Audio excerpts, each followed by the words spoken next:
I walked away from a $2 billion deal because I thought my father was dying. But it was all a lie. I used to be the one who sacrificed. But today, I'm the one naming the cost of manipulation. 14 hours ago, I was standing in a glass-walled boardroom on the 50th floor in San Francisco, facing the board of directors and our investors. We were hammering out the final details of a $2 billion IPO, a milestone that could define my entire career.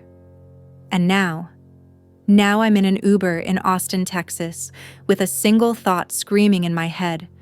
Please don't let this be his second heart attack. Mom, Dad, I'm home. Oh, Chloe, your timing is unbelievable. We just won a 10-day trip to Hawaii. The tickets are non-refundable, and we were just panicking about who would watch the kids. Perfect timing. Yeah, I was back, just in time. Just in time to walk away from a $1 billion deal. Just in time to drop $1,800 on an emergency flight without a second thought. Just in time to spend 4 hours on a plane with my heart in a vice grip, imagining the worst-case scenario.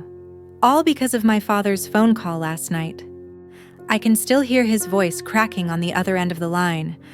I'm just a little tired, but the doctor is worried about complications. I just want to see you, Chloe. They didn't just lie to me. They constructed a perfect trap, a well-rehearsed play preying on my love and my fear. They bet that the responsible daughter would once again grit her teeth and clean up the mess they made. They bet I would sacrifice my career for their vacation. And maybe, for the last 33 years, they had always won that bet. But they miscalculated one thing. They didn't know that on that 4-hour flight, I didn't just bring my anxiety. I brought my self-respect. And this time, I wasn't going to just pack it away in a suitcase so they could have a nice vacation. The following story isn't just about a lie. It's about the price of manipulation, about setting boundaries of steel, and about an itemized bill my family will never forget. Trust me, you'll want to stick around to see exactly how they paid for it. The silence in the living room grew thick, heavy. The smell of their sunscreen and selfish excitement seemed to suffocate the air. I stood there, in the same business suit that had carried me through 2 airports and a panic attack, feeling like an uninvited guest in my own family's tragicomedy. My expression must have been glacial because Jessica's smile froze a little at the edges. My father, Robert, cleared his throat, trying to regain his usual patriarchal composure. Chloe, don't look at it so negatively, he began. I really wasn't feeling well last week. Work stress, you know. Your mother and I just made the story sound a bit more urgent to make sure you'd come home. A bit? I repeated, my voice terrifyingly flat. A potential heart attack is a bit? And $1,800 emergency flight is a bit? My mother, Helen, rushed forward, grabbing my hand with a look of feigned concern. Honey, family is supposed to help each other. Your father and I have worked hard our whole lives, and your sister is raising 3 kids on her own. We really need this vacation, or we'll all go insane. You're the strong one, Chloe. We can always count on you. There it was, the familiar "Count on You" card. The card that made me miss my senior prom to babysit. The card that made me use my savings to pay off my sister's debts. And now, the card being played to make me sacrifice my career. Jessica, seeing her parents had paved the way, chimed in with a smug tone. Come on, sis, don't be so dramatic. It's only 10 days. Your job can wait, but a free trip to Hawaii can't. Besides, you're great at crisis management. Just think of this as a mini crisis. My chest tightened. They didn't just feel no guilt. They felt entitled. Just then, 3 little heads peeked out from the hallway. Leo, the 10-year-old with my same intelligent eyes. Sophie, 7, clutching a stuffed unicorn. And Noah, 4, sucking his thumb. Seeing me, they shouted, "Aunt Chloe?" and ran to hug my legs. For a moment, my anger cooled. They were innocent kids, trapped between their mother's irresponsibility and their grandparents' selfishness. I knelt to hug them, breathing in the sweet scent of their kid-shampooed hair. Jessica saw my resolve soften and seized the moment like a hawk. She crossed her arms, a smirk playing on her lips. "See, the kids adore you. And besides, you're all alone. No kids, no attachments. Watching them for a few days might even be fun for you. People without kids, like you, just can't understand the pressure of being a parent and how badly we need a break." Another knife, cold and sharp. She had turned my life choices into a weapon against me, twisted my independence into an obligation to serve her selfishness. Any argument after that was pointless. They took my silence as agreement. The handover took all of 5 minutes. Jessica handed me a crumpled napkin. Scrawled on it were a few lines. "Leo school at 8. Sophie pick up at 3. Noah home. They like pasta." "What about medications? Allergies? The doctor's number? Emergency contacts?" I asked, trying to keep my voice from trembling. Jessica waved her hand dismissively. "Oh, they're healthy as horses. You worry too much. Oh, and for money, just cover everything for now. We'll pay you back later. You make that good San Francisco salary, right?" Before I could respond, my father rushed them. "Come on, it's almost time to leave for the airport. Bye, grandkids. Be good. Listen to your Aunt Chloe." They blew hasty kisses at the children, pulling their suitcases toward the door, their excitement for a tropical paradise erasing any trace of guilt from their faces. As the door was about to close, my mother looked back with a smile. "Don't call unless it's a real emergency, honey." The door slammed shut, the sound of a car starting, then fading away. The house was suddenly, eerily quiet. I stood in the middle of the living room, surrounded by 3 children staring up at me. In my hand was the crumpled napkin, the only guide for the next 10 days. I looked around at the messy house, toys strewn across the floor, dishes piled in the sink. The harsh reality hit me like a tidal wave. I'd been left, not just with 3 kids, but with the fallout of decades of irresponsibility. Just then, the phone in my pocket buzzed violently. The screen lit up with the 2 words I was dreading most: Ms. Albright. My boss was calling. The real nightmare was just beginning. My hand trembled as I hit the answer button. I quickly shushed the kids and hurried into my parents' bedroom, the only private space in the house, and shut the door. "Chloe." Ms. Albright's voice came through, cold and sharp as a shard of ice. No greeting. "I need a clear answer. What is the status of the IPO project? The Swiss investors are demanding an emergency meeting tomorrow to reevaluate our stability." I took a deep breath, trying to make my voice sound professional, even as a hurricane raged inside me. "Good morning, Ms. Albright. I'm aware of the situation. This is an unavoidable family emergency, but I have set up a remote office and I am in full control of the situation from here." A long pause stretched from the other end of the line. I could practically hear her skepticism. "Chloe, I appreciate your dedication, but unavoidable is not a word in our investors' vocabulary when billions of dollars are on the line. I need the final documents on the potential investor list and the updated risk analysis on the server by end of day tomorrow. If not, I'll be forced to reassign this project to Robert. To someone else on the team. You have 48 hours to prove you have this under control. Understood?" "Understood," I replied, my throat dry. The call ended. 48 hours. I had 48 hours to do a week's worth of work while watching 3 children I had 0 experience with.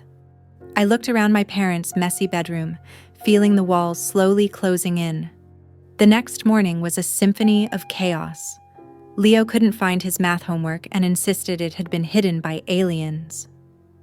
Sophie had a full-blown meltdown because I didn't know how to do a melting Elsa braid like her mom did. And Noah decided the floor was the ideal canvas for an abstract masterpiece using strawberry syrup. I was placating Sophie, hunting for Leo's homework, and cleaning the floor, all while constantly answering work emails with my other hand. By lunchtime, I was completely exhausted. The fridge was nearly bare, save for a few eggs, some cheese, and a jar of peanut butter. I decided to make the simplest thing possible: peanut butter sandwiches. The kids seemed to love it.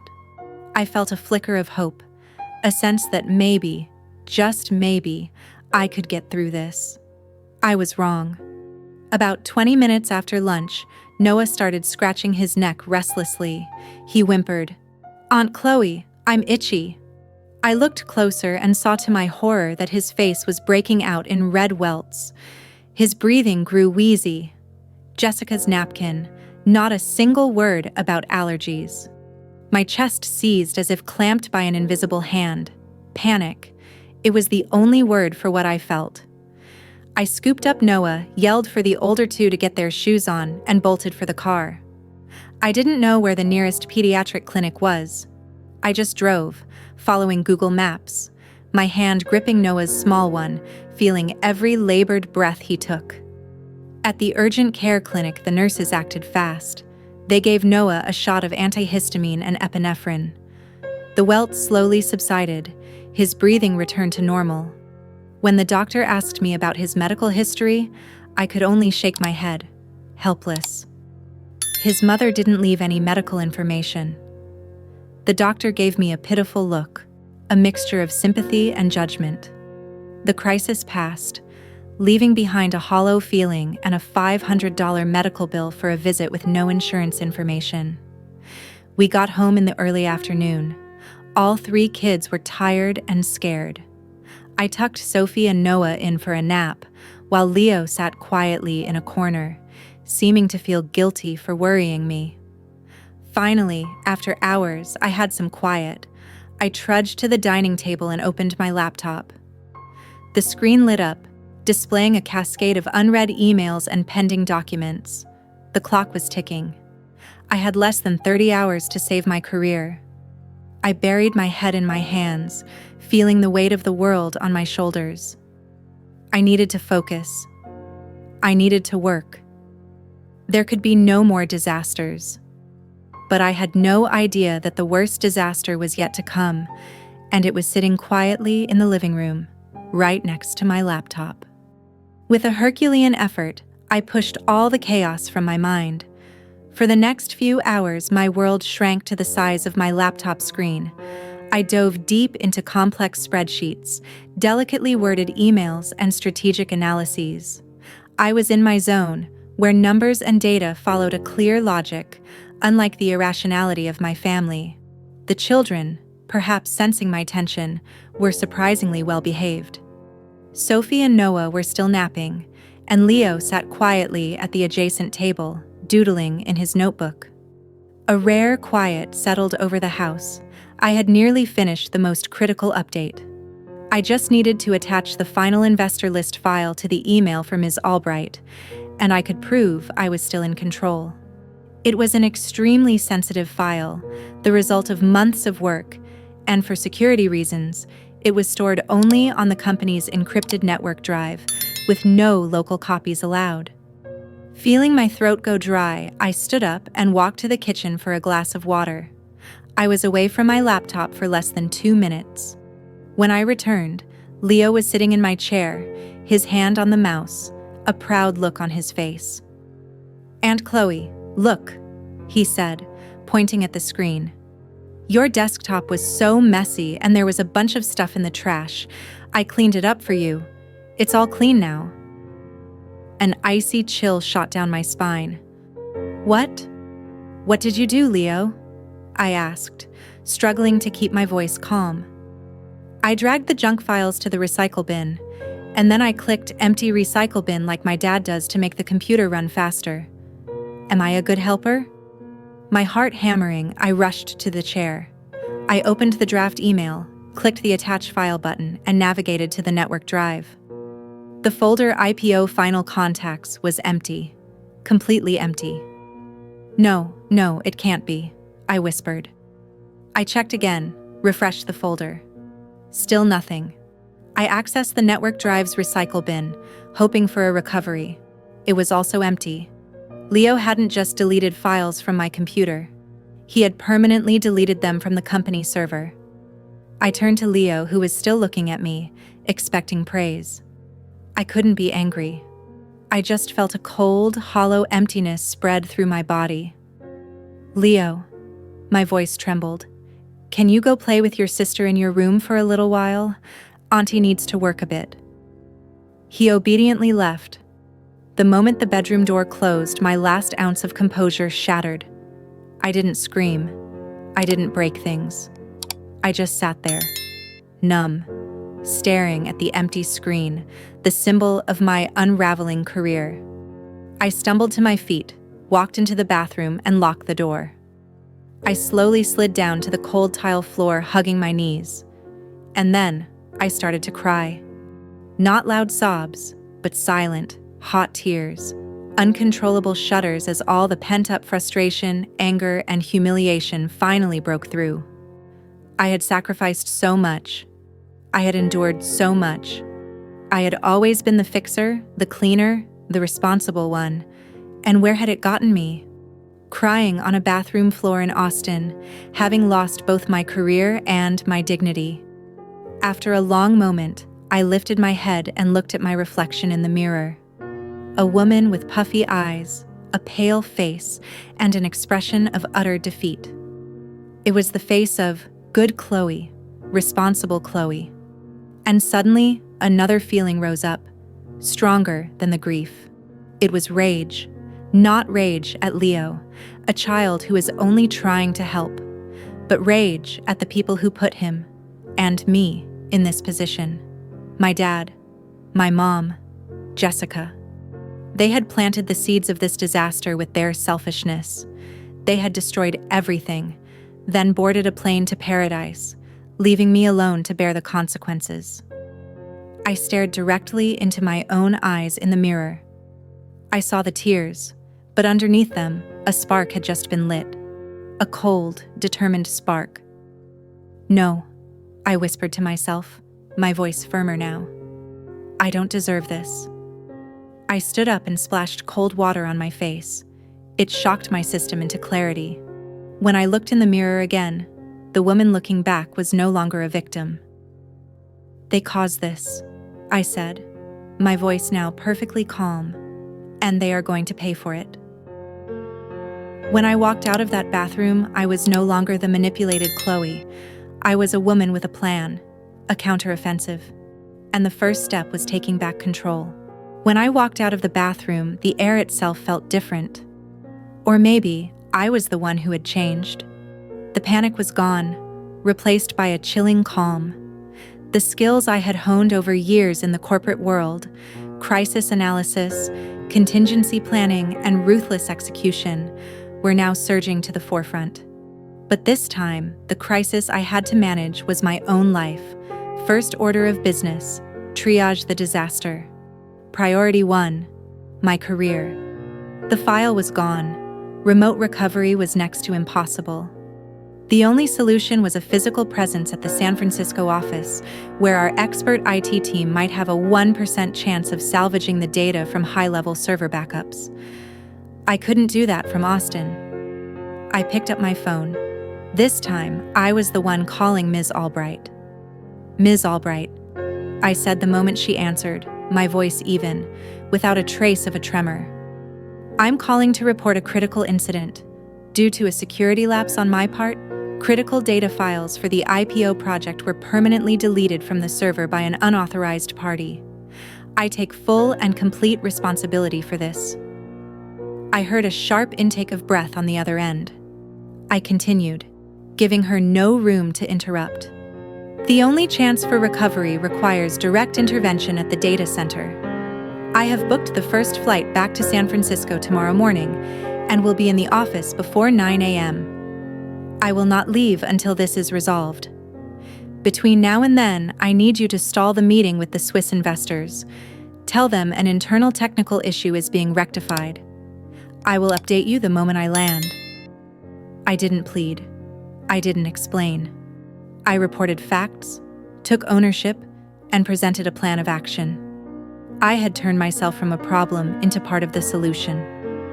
After a long silence, Ms. Albright said only one thing. "I'll handle it. Don't disappoint me, Chloe." The call ended.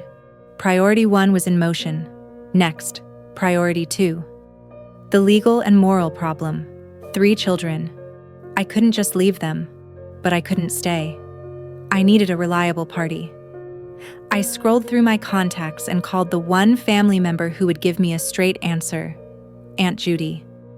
"Aunt Judy," I said as soon as she picked up. "I need you to tell me the truth. Is Dad really having heart trouble?" A dry laugh crackled over the line. "Heart trouble?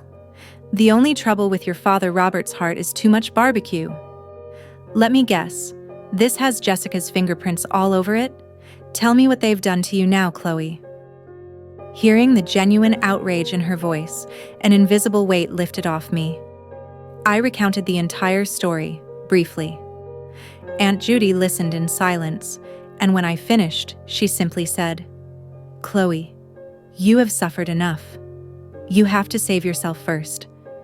The kids aren't at fault, but your parents and your sister have to learn a lesson." Her validation was the final weapon I needed. The last of my guilt evaporated. Hanging up, I opened the web browser on my phone. I didn't search for cheap babysitters. I typed, "Premium Professional Nanny Service Austin, reputable childcare agency, background checked first aid certified nannies." I found an agency called Guardian Angels Nanny Service.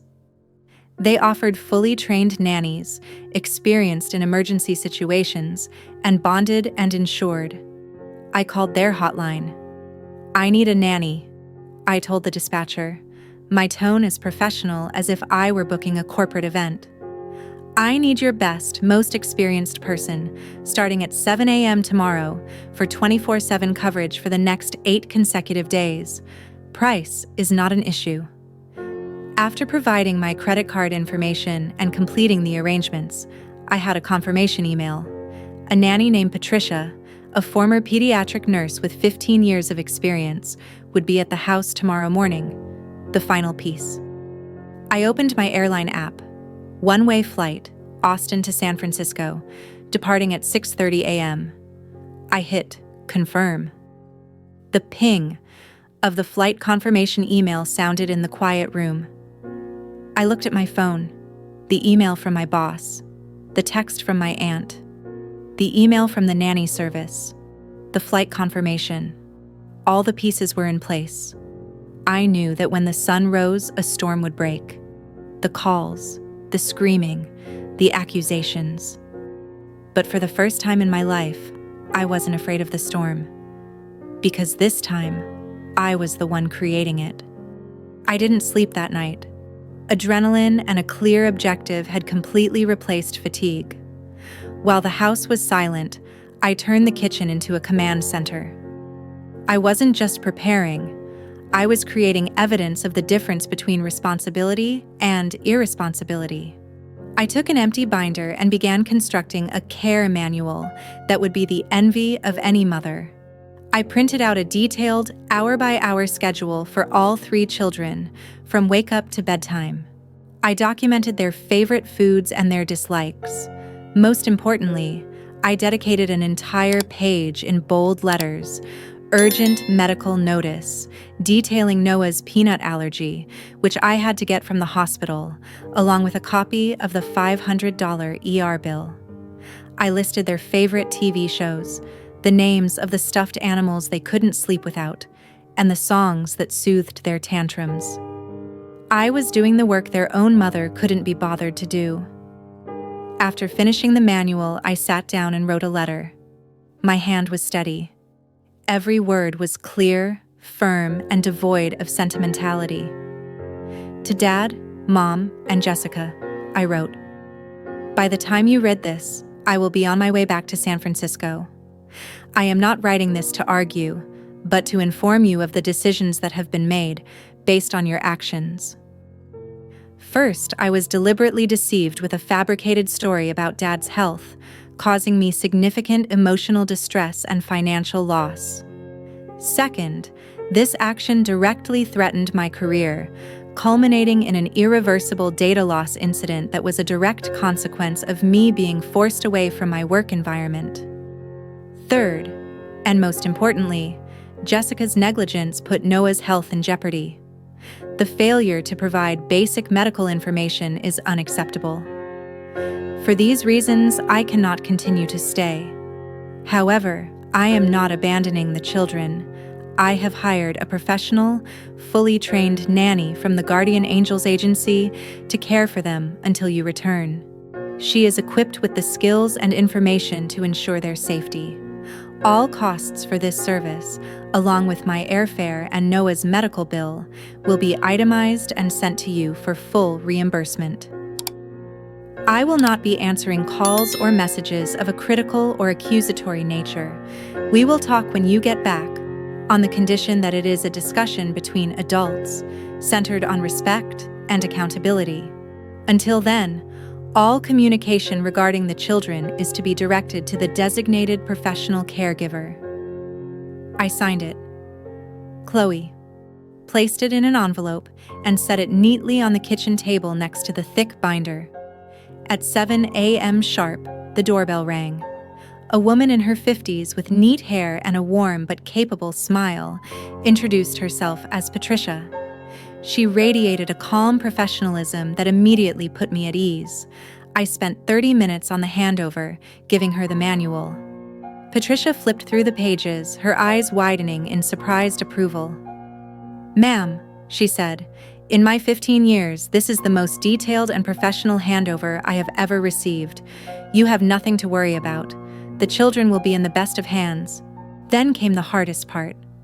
I called the 3 kids over. I knelt down to their level. "Aunt Chloe has something important she has to go do back in San Francisco," I said softly.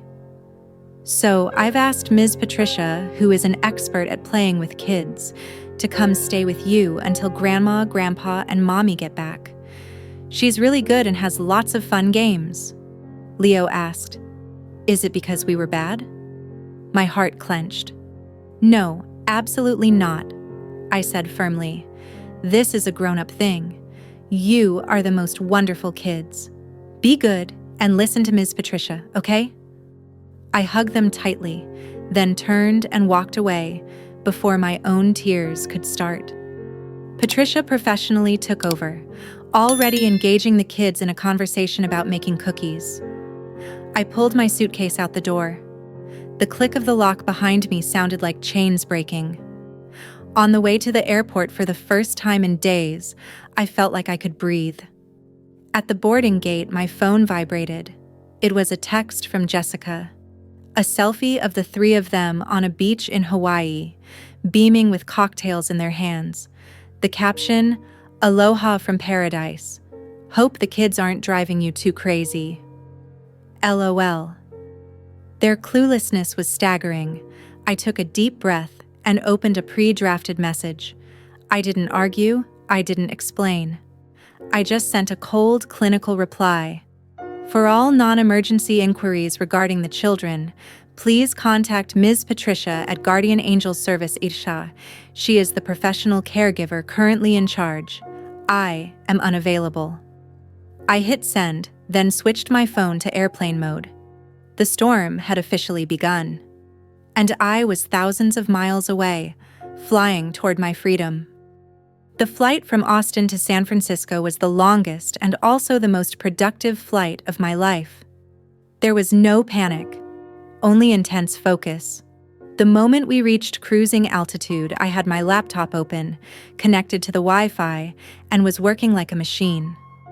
I mapped out a plan B, a plan C, and even a plan D in case the files were unrecoverable. I drafted emails to the investors, prepared dialogue scripts, and scoured old archives for the most rudimentary versions of the documents. By the time the plane touched down at SFO, I was no longer a victim of circumstance. I was a fully armed warrior. I went straight from the airport to the office. Ms. Albright had arranged for me to work directly with the head of IT, a tech genius named David. He gave me a sympathetic look as I explained the situation. "Deletion from the server and the network bin," he muttered. "It's a long shot, Chloe, but let me see what I can do." For the next 6 hours, I sat on pins and needles next to David. He typed complex command lines, accessing the deepest backup layers of the system, places no end user ever touched. It was a nerve-wracking process. My entire career hung on his keystrokes. And then, close to midnight, David turned to me, smiled wearily, and said, "Got it. I've restored the entire directory from a snapshot backup created 48 hours ago. You got unbelievably lucky." A wave of relief so powerful washed over me that I almost cried. I had saved it. My decision to fly back was the right one. After sending a confirmation email to Ms. Albright that the crisis was averted, I allowed myself to do something I had put off all day. I turned my phone off airplane mode. It practically exploded. A cacophony of dings, beeps, and vibrations. The screen lit up with an endless scroll of notifications. 28 missed calls, 10 from Dad, 12 from Jessica, 6 from Mom. Over 50 unread text messages. I skimmed a few. They were all angry, all caps tirades. "How dare you? You abandoned my children. Your mother is sick with worry. Call me back immediately." The phone rang again. It was my dad. I took a deep breath. It was time. "Hello?" I said, my voice calm. "Chloe, what in the hell were you thinking?" My father's yell made me pull the phone away from my ear. I could hear Jessica and my mom in the background. "I was at the office, saving my career," I replied coolly. "You left my kids with a stranger." Jessica snatched the phone, her voice shrill. "How could you be so cruel?" "I didn't abandon them, Jessica," I said, my voice now devoid of any emotion. "I ensured they were cared for by a medical professional with 15 years of experience, after their own mother left them to go on vacation without so much as leaving an allergy note. That stranger is more responsible than you are." "It was just a harmless little lie," my mother cut in, her tone dripping with self-pity. "Family is supposed to help each other. Why did you have to turn this into such a big deal?" "A harmless lie? It cost me $1,800, almost cost me my job, and it sent your grandson to the emergency room. In my dictionary, that's not harmless." I quoted my own letter, word for word. "I already said, we are not talking until you are ready to have a respectful discussion. This screaming and blaming is not a discussion." "You're destroying this family, Chloe," my father roared. "No, I'm trying to save it from its own toxicity," I countered, then said firmly, "I have to get back to work." And I hung up. I leaned back in my chair, my heart pounding, but not from fear. It was from adrenaline. I had held my ground. The phone lit up again. This time, it wasn't a call, but a text from another number. Aunt Judy. "Heard the news. Proud of you, my strong girl. Call me if you need anything." Another text popped up, from my cousin. "Heard you started a rebellion? It's about time someone did. The rest of the family is on your side. Don't back down." I read and reread those messages. A small, genuine smile touched my lips for the first time in days. I wasn't alone in this fight. The storm might be raging, but I knew that behind me, there were people quietly cheering me on. And that was more valuable than any career. The next 7 days passed in a state of strange tranquility. In San Francisco, I threw myself into my work with a new energy and focus. Successfully salvaging the IPO project had solidified my position at the company in a major way. Ms. Albright, instead of being suspicious, now regarded me with a new level of respect. She had seen me face down a dual crisis, personal and professional, and not only survive, but triumph. I had proven my worth in an undeniable way, but the real peace came each evening. At 7 o'clock sharp, I would place a video call. On the other end of the line wasn't chaos, but a scene of order. Ms. Patricia, with her quiet professionalism, had established a structure the children clearly craved. I saw Leo showing me a model of the solar system she had helped him build for a science project. I saw Sophie confidently performing a new dance she had been taught. Even little Noah had learned to put his toys in the basket after playing. They looked happy, content, and most importantly, safe. "The children are wonderful," Ms. Patricia reported to me. "They just needed a stable schedule and clear boundaries. Leo is incredibly bright, and Sophie is a gifted artist. They are thriving." Hearing those words, I knew I had done the right thing. My actions hadn't just saved me, they had inadvertently given the children a week of stability they had probably never had. Meanwhile, the texts from Hawaii had changed. After the initial storm of anger, they shifted to an awkward silence, then to probing messages. "The kids must miss us so much," Jessica texted.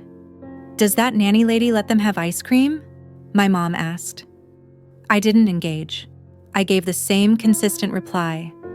"For all details regarding the children's daily activities, please contact Ms. Patricia directly. She has the most accurate information." I had created a firewall, and they had no way to breach it. On the 9th day, the day before their return, I spent the evening preparing for the final confrontation. I wasn't preparing arguments. I opened Excel and created a spreadsheet. Every line, every column was perfectly aligned. This would be my weapon, a weapon that could not be bent by emotion or manipulation. I titled it, "Expense Reimbursement Invoice, Family Incident." Then I listed each item, clear and irrefutable. Item 1, Emergency Airfare, Economy, SFO to AUS, booked under 24-hour notice, $1,800. Item 2, Urgent care visit for Noah due to non-disclosure of allergy, $500.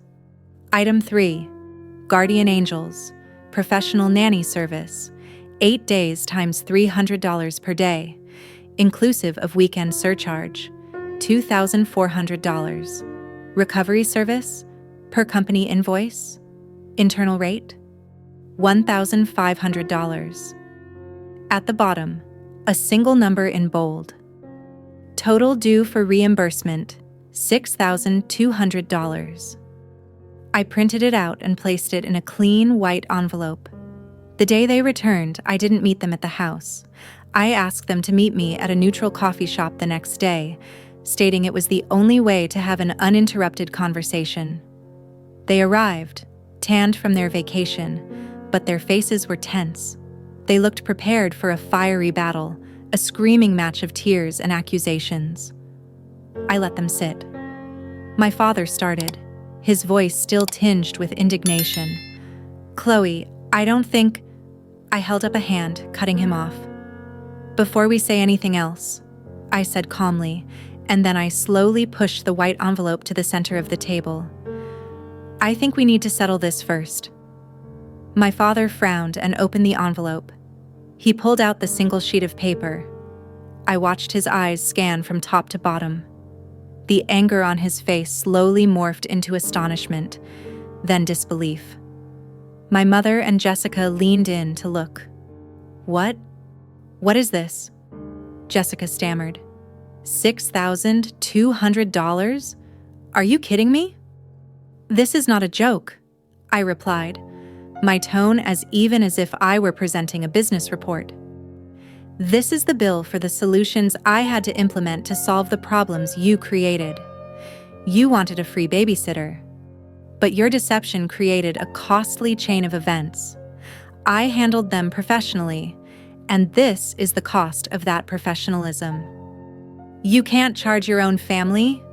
my mother cried, her voice full of offense. "This is extortion." "No, Mother. This is accountability. If a stranger had sabotaged my work, endangered my nephew, and cost me money, I would send them a bill. I see no reason to apply a different standard to family, especially when trust has been so thoroughly broken. I expect payment within 30 days.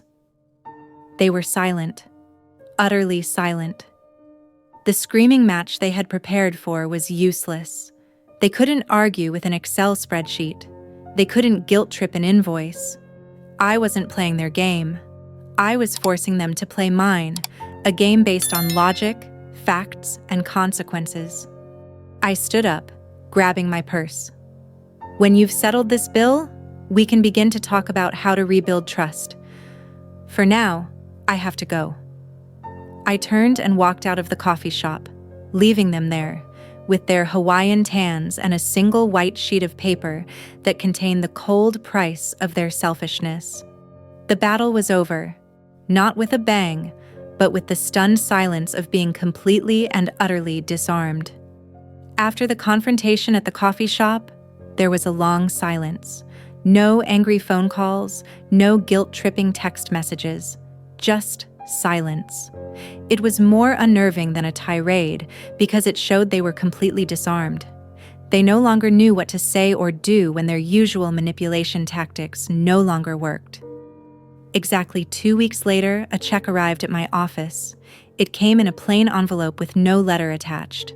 The check was signed by my father, for the precise amount down to the last cent, $6,200. Their payment wasn't a cheerful admission of guilt. I knew it was an act performed with reluctance and bitterness. But regardless of the reason, the action sent a clear message. They had accepted the consequences. The boundary had been set, and it had been reinforced with an undeniable financial transaction. For the next 6 months, we had very little contact. It was a necessary cool-down period, a time for everyone to confront their own role in the mess. I focused on my career and was officially promoted to vice president. I started dating. I built a life in San Francisco that was no longer haunted by unreasonable obligations from afar. Then one day, I got a call from Jessica. I steeled myself for a request or a complaint, but my sister's voice on the other end was unusually hesitant and humble. "Chloe, are you free next weekend?" she asked. I'd like to take you to dinner, just the two of us. My treat. That dinner was the real turning point. In a quiet restaurant, Jessica looked me in the eye and said the words I never thought I'd hear. "I'm sorry," she said, her voice genuine. "Not for the bill. I'm sorry for being a terrible sister. I always took your sacrifices for granted. I was selfish, lazy, and manipulative. I didn't deserve your love." She told me that after the shock, she had been forced to take a hard look at herself. She had enrolled in a parenting class, started working a second job on weekends, and was even seeing a financial advisor to learn how to manage her money. "I realized I can't just expect other people to clean up my life," she confessed. "I have to pick up the broom myself." It was the first time in years I had truly seen my sister, not as an overgrown child, but as a woman trying to grow up. The change wasn't just in Jessica. When I visited Austin for Thanksgiving, the family dynamic was different.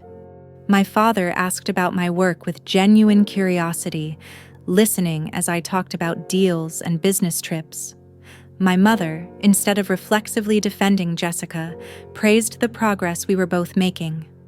On the last night of my visit, when it was just the three of us in the living room, my father said, his voice low, "We're sorry, Chloe. We were wrong. Wrong to lie to you, wrong to disrespect your life and your career. But our biggest mistake was treating your kindness and responsibility like an obligation instead of a gift." That apology, delivered directly and without excuses, healed the last of my wounds. A year has passed now.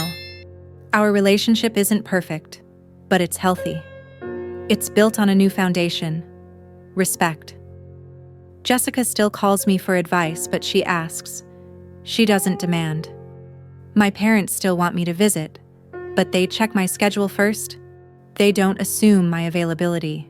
Sometimes I still think about that $6,200 invoice. It wasn't just about the money. It was a declaration of independence. It was an expensive lesson in personal boundaries. And that's the final lesson I want to share with you all. In life, there is a huge difference between supporting and enabling. Supporting is helping someone stand on their own 2 feet. Enabling is letting them lean on you until you both fall over. Setting boundaries isn't a selfish or cruel act.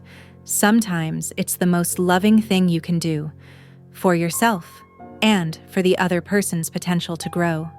You teach people how to treat you, and more importantly, you teach yourself that you are worthy of respect. My story has a happy ending, but it started with an incredibly difficult decision.